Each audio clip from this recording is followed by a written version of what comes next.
Assalamualaikum warahmatullahi wabarakatuh. Apa kabar sahabat beriman? Selamat datang di Magenta Islam. Pada saat hari penghitungan amal pada hari kiamat kelak, hal pertama kali yang akan dihisab adalah sholat. Hal ini sahabat beriman menunjukkan betapa pentingnya ibadah yang satu ini. Di dalam Al-Quran, perintah yang paling sering Allah katakan adalah perintah tentang sholat. Ada banyak ayat yang memerintahkan kita untuk selalu mendirikan sholat. Namun tahukah kalian sahabat beriman bahwa ada banyak penyebab yang membuat sholat kita menjadi sia-sia? Lalu apa sajakah itu sahabat beriman? Temukan jawabannya dengan menyimak video ini hingga akhir. Berikut 5 penyebab utama sholatmu menjadi sia-sia dan tidak diterima. Nomor 3 seringkali dilakukan, versi dari Magenta Islam. Sholat tetapi suka berdusta. Sahabat beriman, sholat sudah menjadi kewajiban setiap muslim yang sudah balik dan berakal sehat. Karena bagi mereka yang mengerjakan sholat maka akan mendapatkan pahala dan sebaliknya.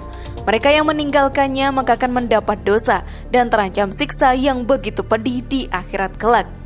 Dalam sebuah hadis Rasulullah pernah menerangkan sholat itu dapat mencegah kepada perbuatan keji dan mungkar. Namun ada beberapa orang yang sholat tetapi dia masih melakukan perbuatan keji dan mungkar, seperti membunuh, mencuri, dan yang paling umum adalah berbohong. Berbohong adalah termasuk dalam kategori dosa-dosa besar. Akan tetapi sahabat beriman yang terjadi sekarang ini, banyak sekali orang yang bahkan kita sendiri yang suka bermain-main dengan kebohongan. Bahkan tak sedikit yang menganggap bahwa bohong itu merupakan sesuatu hal yang sepele. Padahal kita tahu bahwa sekecil apapun, kebohongan tetap saja dianggap sebagai dosa besar.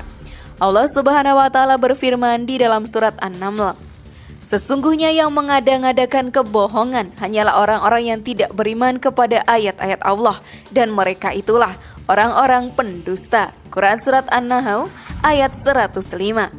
Bohong atau dusta adalah sebuah sifat buruk yang sangat dibenci dan Allah sendiri mengutuknya. Kebohongan merupakan sebuah induk dari berbagai macam perkara buruk yang tidak hanya merugikan diri sendiri tetapi juga orang lain. Berbohong adalah pangkal dari berbagai kejahatan dan salah satu ciri golongan orang munafik adalah mereka yang suka berdusta. Dari Ibnu Mas'ud bahwa Rasulullah bersabda, berkata benar jadikanlah kebiasaan bagimu, karena benar menurut kebaikan dan mengantarkan ke surga. Seseorang selalu berkata benar pasti ditentukan sidik di sisi Allah. Dan berhati-hatilah kamu pendusta, karena dusta menimbulkan kekejian atau kejahatan, dan akibatnya akan menjerumuskan pelakunya ke dalam neraka. Seseorang berdusta akhirnya ditentukan pendusta di sisi Allah. Kejujuran merupakan landasan iman bagi seorang muslim. Bentuk kejujuran itu dapat dibuktikan melalui ucapan maupun perilaku sehari-hari. Dan dusta sekecil apapun, maka pelakunya nanti akan dimasukkan ke dalam neraka. Untuk itu sebagai seorang muslim yang bertakwa, hendaklah kita selalu menjauhi dan berusaha agar terhindar dari sifat dusta ini.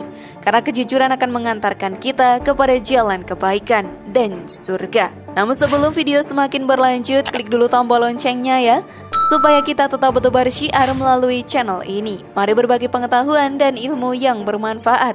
Amin ya robbal alamin. Sholat tetapi suka minum minuman keras. Minum khamr atau minuman keras jelas dilarang dan haram hukumnya. Akan tetapi sahabat beriman masih ada saja sebagian umat muslim yang mengkonsumsi barang-barang yang jelas diharamkan Allah Subhanahu wa Ta'ala ini. Masalahnya, sebagai seorang muslim tetap diperintahkan untuk menjalankan sholat apapun dan bagaimanapun kondisinya. Tapi ternyata hobi minum minuman keras dan judi masih tetap dilakukan. Bagaimana Islam memandang umatnya yang seperti itu? Ibadah sholat orang yang meminum khamr masih belum berfungsi. Sebab berdasarkan firman Allah dalam Al-Quran surat Al-Kanabut ayat 45, sesungguhnya sholat itu bisa mencegah perbuatan yang keji dan mungkar. Dan sesungguhnya mengingat Allah atau sholat adalah lebih besar keutamaannya daripada ibadah-ibadah yang lainnya. Judi dan minum arak merupakan perbuatan dosa besar. Judi dan minum arak dapat berbahaya bagi fisik maupun mental, bahkan mengganggu keselamatan rumah tangga dan masyarakat.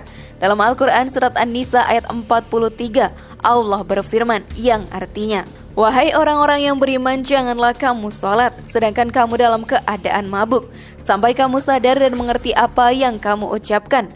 Bila pemabuk sudah sadar, lalu mandi dan mencuci kotoran bekas minumnya, lalu berwudu dan segera mendirikan sholat.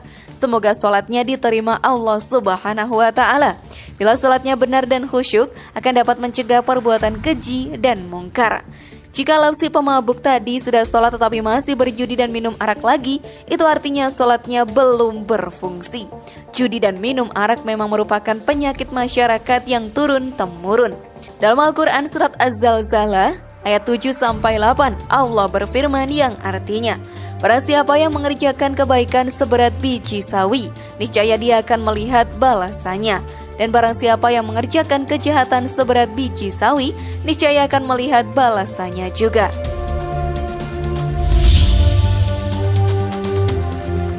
Sholat tapi suka bergunjing keburukan orang lain. Tuntutan menjaga lisan berlaku untuk seluruh kalangan, tak hanya muslim tetapi juga muslimah. Bahkan dalam beberapa kesempatan Rasulullah SAW mengingatkan muslimah agar berhati-hati menjaga lisan. Sebuah riwayat menyebutkan, seorang sahabat bertanya kepada Rasulullah, "Wahai Rasulullah, sesungguhnya perempuan itu rajin sholat, rajin sedekah, rajin puasa, namun dia suka menyakiti tetangganya dengan lisannya." Nabi pun berkomentar, "Dia di neraka." Para sahabat bertanya lagi, ada perempuan yang dikenal jarang berpuasa sunnah, jarang melaksanakan sholat sunnah, dan dia hanya bersedekah dengan potongan keju. Namun dia tidak pernah menyakiti tetangganya. Rasulullah menjawab, "Dia ahli surga." Ini membuktikan betapa kuatnya pengaruh lisan atau ucapan terhadap kedudukan seseorang di akhirat nanti. Kebiasaan seorang muslimah yang membicarakan orang lain atau menggunjing atau gibah sebaiknya dihentikan. Ini karena pahala orang yang menggunjing akan hilang dan diambil oleh orang yang dibicarakannya. Allah melarang kita untuk membicarakan aib orang lain. Allah berfirman, "Hai orang-orang yang beriman, jauhilah kebanyakan purbasangka atau kecurigaan. Karena sebagian dari purbasangka itu dosa. Dan janganlah mencari-cari keburukan orang, dan janganlah menggunjing satu sama lain. Adakah seseorang di antara kamu yang suka memakan daging saudaranya yang sudah mati? Maka tentulah kamu merasa jijik kepadanya. Dan bertakwalah kepada Allah.